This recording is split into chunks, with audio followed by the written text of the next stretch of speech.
राहुल गांधी जो कर रहे हैं उसकी गंभीरता को समझिए।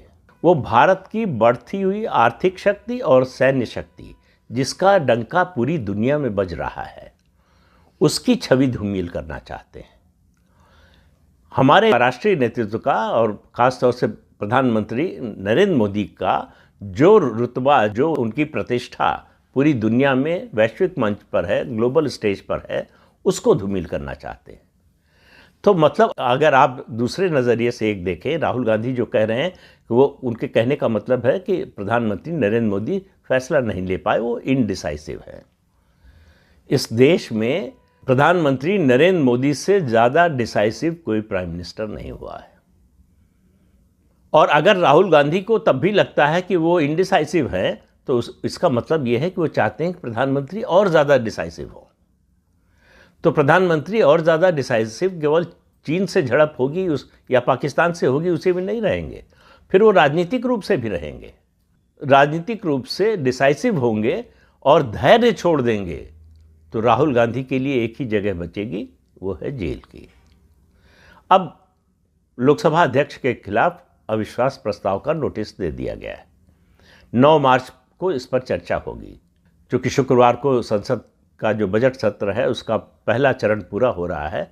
उसके बाद 9 मार्च से शुरू होगा दूसरा चरण, तो उस समय उस पर चर्चा होगी। वैसे भी स्पीकर को हटाने का या अविश्वास प्रस्ताव का आप नोटिस देते हैं तो उसके लिए 14 दिन का समय ज़रूरी होता है, तो वो समय भी पूरा हो जाएगा। अविश्वास प्रस्ताव पर 120 सांसदों ने हस्ताक्षर किए। जाहिर है कि सब विपक्ष के हैं। तृणमूल कांग्रेस ने साफ मना कर दिया। समाजवादी पार्टी के सदस्यों ने दस्तखत किए हैं, लेकिन अखिलेश यादव ने दस्तखत करने से मना कर दिया। राहुल गांधी ने भी दस्तखत नहीं किए हैं और उनकी पार्टी का कहना है कि चूंकि नेता प्रतिपक्ष का पद संवैधानिक पद है, इसलिए संवैधानिक पद की गरिमा रखते हुए उन्होंने दस्तखत नहीं किए हैं। इससे बड़ा मजाक कोई नहीं हो सकता। पहली बात तथ्यात्मक, नेता प्रतिपक्ष का पद संवैधानिक नहीं होता है। एक बात कांग्रेस के लोगों को अच्छी तरह से समझ लेना चाहिए।